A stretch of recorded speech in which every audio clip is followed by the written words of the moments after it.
And now for a big India Today exclusive. All Indians remember what happened in February 2019. The big Pulwama terror attack followed by India's Balakot airstrikes on Pakistani territory, the capture of an Indian Air Force pilot, Wing Commander Abhinandan Varthaman, and then everyone knows what followed because the pilot was released the very next day. What very few people actually know anything about is what happened on the night that Wing Commander Abhinandan was captured. Well, for the first time, a person right in the epicenter of things, right in the heat and thick of things, has written a book to tell the world what really happened. It's a book called Anger Management, about the troubled relationship between India and Pakistan, written by none other than Ajay Bisaria, who happened to be India's High Commissioner to Pakistan at that time. And he joins me live now in his first exclusive interview following the release of his book. Ambassador Bisaria, great to have you, great to see you. First of all, sir, congratulations on your book. Also, congratulations because I hear it's already a bestseller on the book charts. I'd like to start off, with the most telling aspect of a part of your book, which covers the night of February the 27th, sir. It's a night that few people need any introduction to because most people remember the entire sequence of events, the Pulwama terror attack, a few days later the Balakot airstrikes, the dogfight that took place the following morning on the 27th of February 2019, the skirmish that took place, the capture of our pilot, and then everything goes dark until Wing Commander Abhinandan was repatriated back to India across the Wagah border the following day.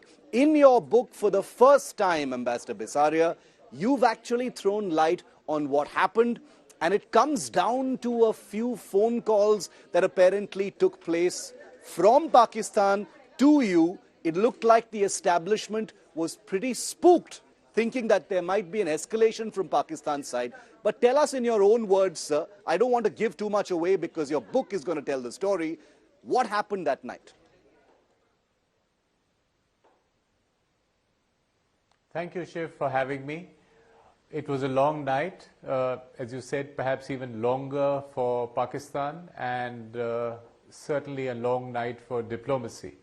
So, as you said, I received a call that midnight from my counterpart in India, that is the Pakistani High Commissioner, yes, Sohail Mahmood, who happened to be in Islamabad at that time, just like I was in New Delhi. We were both pulled in after the Pulwama attack. But I think that was a fairly decisive night. As you said, Pakistan was spooked because India's coercive diplomacy was in action.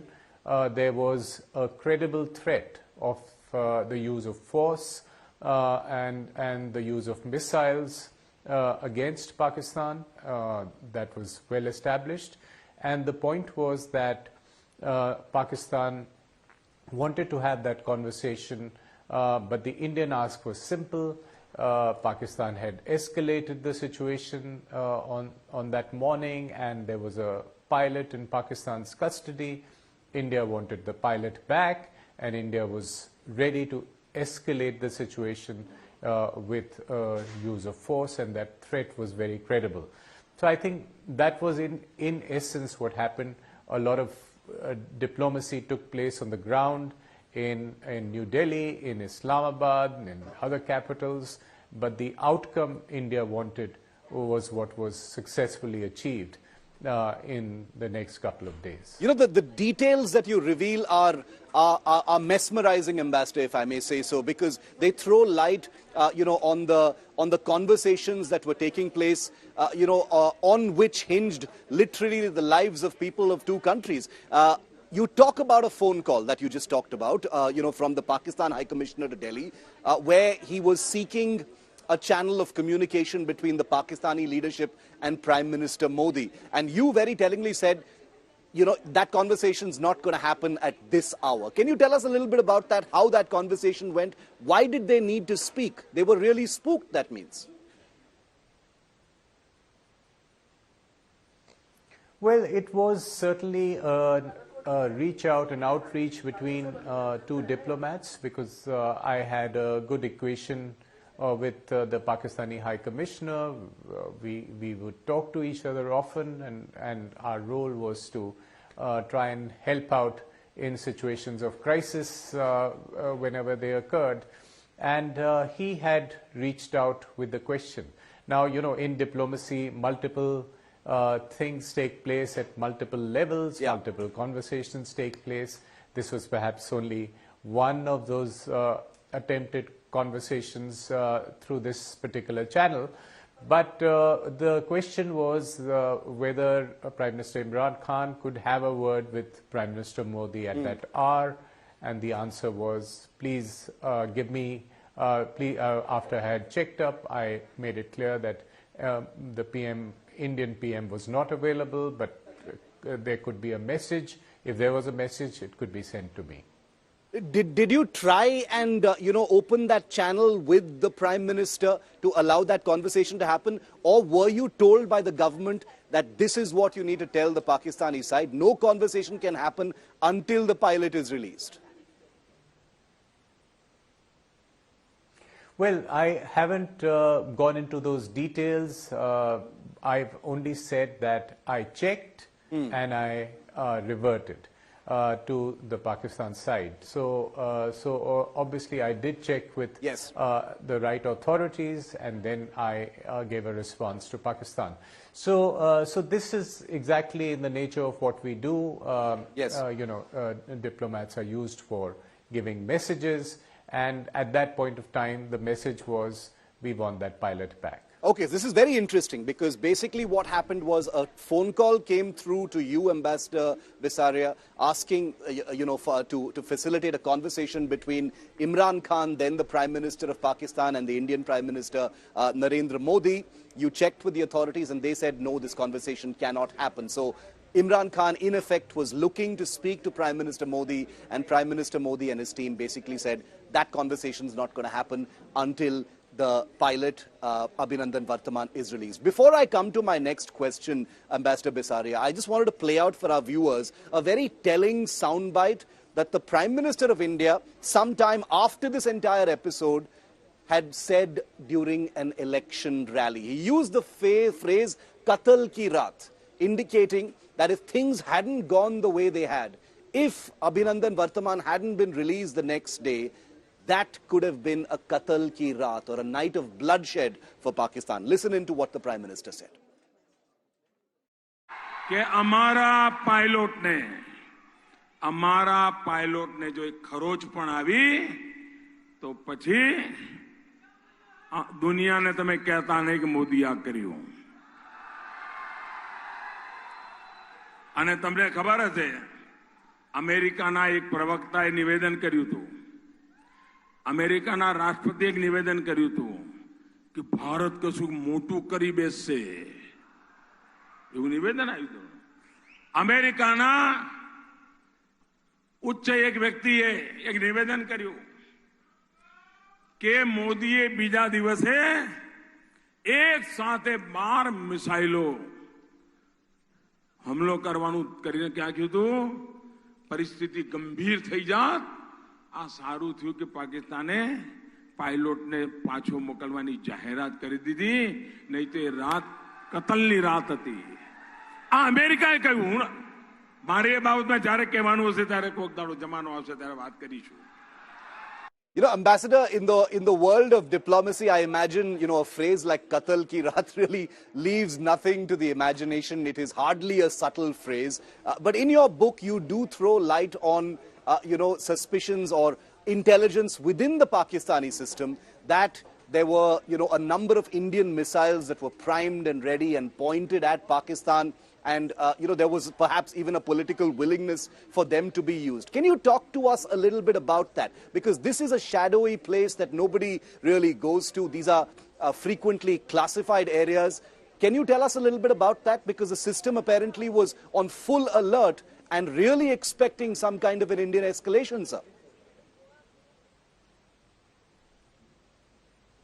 Absolutely. And as an analyst, what I would derive from that statement from the political leadership and from, in fact, the diplomacy on the ground in those days in New Delhi, Islamabad and other capitals, was that India was issuing a credible threat of force, a credible threat of escalating the situation in case the objective of the return of the pilot was not met. And I think that was exactly what was playing out. On the dynamics of what was happening within Pakistan, they are already available in the public domain. Yeah. There's a Pakistani MP whose clip is available, who did say that the Pakistani members of parliament were briefed in a closed-door session by the then Foreign Minister Qureshi, accompanied by the then Chief of Army Staff Bajwa, and the Prime Minister was supposed to be briefing them, but he refused to show up for that meeting. And as the MP colorfully described it, that his legs were shaking and there was sweat on his brow. So I think that was exactly the impact of this coercive diplomacy. There was sweat on the brow of the adversary, which means the message had gone through.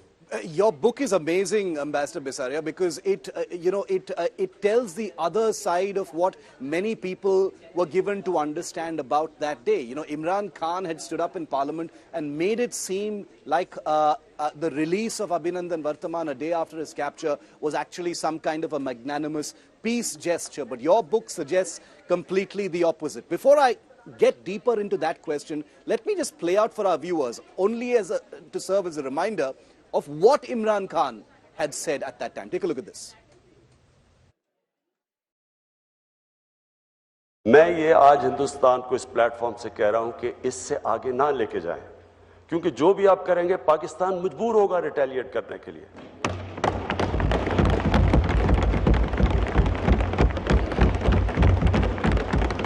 और मैं ये भी उम्मीद रखता हूं कि international community भी अपना पार्ट प्ले करेगी इस जिधर आज हम खड़े हैं, इससे ज्यादा सिचुएशन आगे एस्केलेट ना करे। हिंदुस्तान का पायलट हमने पकड़ा हुआ है, हम एज ए पीस जेस्चर हम उसको कल रिहा करने लगे हैं हिंदुस्तान को। Ambassador Bisaria, as the High Commissioner, and like you said, you were in the thick of things, as we all know. Imran Khan had stood up in Parliament. You had MPs talking about their legs shaking. The Prime Minister of Pakistan made it seem like an act of munificence, an act of generosity, being the bigger person, a peace gesture, etc., etc. Whereas the sense one gets after reading your book is that the system in Pakistan was actually convinced from top to bottom, whether it was the ISI, whether it was the army, whether it was the political establishment or parliament, that India was fully ready to actually escalate, sir. Absolutely. This spin was necessary. There were voices then, I recall, in Pakistan saying that we should negotiate based on the pilot's capture the terms of his release, and we should negotiate with India a certain change in behavior. So obviously that was rapidly shut down, that line of thinking, because India was not in any mood to negotiate at that point. So I think this point was well made and well understood. And as for this kind of spin that happens in Pakistan, often, in all conflict, it's important for the Pakistan army to have a notion of victory and to demonstrate a notion of victory, whether it was 1965 or 1971 or during Kargil. It was important on each occasion, in each little skirmish or conflict, for Pakistan to tell its people and perhaps for the army to tell itself that no, we have not lost anything to the Indians, we've won. And that is partly the reason why the surgical strikes were denied and why even the airstrikes were diminished. So I think that is not surprising. Ambassador, another point that comes up when one reads this particular chapter in your book is, the role of Western diplomats, particularly diplomats from the UK and the US. It appears that they also did have to play a kind of mediatory role in trying to, either convince Pakistan that India needs business, or try and calm India down. Can you throw some light on that? How big was that role? You were also a diplomat. You were there in the thick of things. What was their role in this, sir?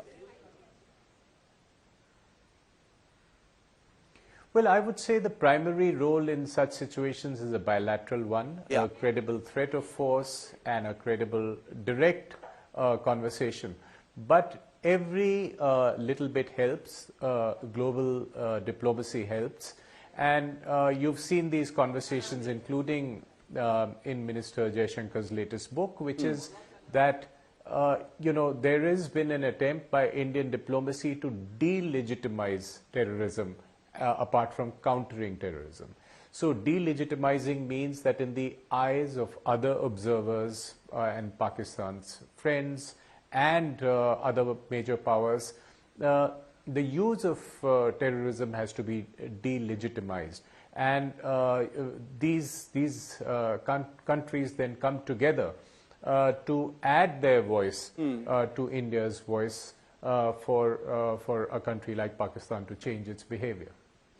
Your reading, Ambassador, I'm very curious, as the Indian High Commissioner at that time, how ready was India actually to escalate things? It was a sensitive issue. You had a captured pilot. It was a tricky situation diplomatically as well. In terms of security, many, many different moving parts. What is your understanding of India's, readiness, willingness, capacity to actually take things up the chain of escalation, sir? Well, clearly India was ready to escalate if necessary. India was confident of the need to do so and its ability to do so. And equally, the other side was persuaded that India was ready to do that. And that element is also essential. There was a former National Security Advisor, Brijesh Mishra, who when he used operation, or when he spoke about Operation Parakram, which came in the wake of the December attack on Indian Parliament in 2001, would say that when you use coercive diplomacy and you have to have a credible threat of force, that threat should be so credible that you believe in it yourself. Yeah. That means not only are you willing to do it, you believe you are willing to do it. So I think it was, in short, a moment where India was willing to take steps. I want to move a little forward to your time because, after Balakot, you had the entire elections. One of the first decisions that the government took at that time, Ambassador, was the abrogation of Article 370 in Jammu and Kashmir. That was the end of your time in Pakistan. You and several other diplomats from the Indian High Commission were out and you came back. Tell us a little bit about that time. How did you handle the fallout of such a big decision in Pakistan? You do write about that in your book, but just tell us a little bit about the time when the bomb proverbially actually dropped. Well, the day India took this decision on the 5th of August, and the decision was taken in India's parliament, I was summoned in by the Foreign Office, and they made a démarche to me about India's act of this illegal action and so on.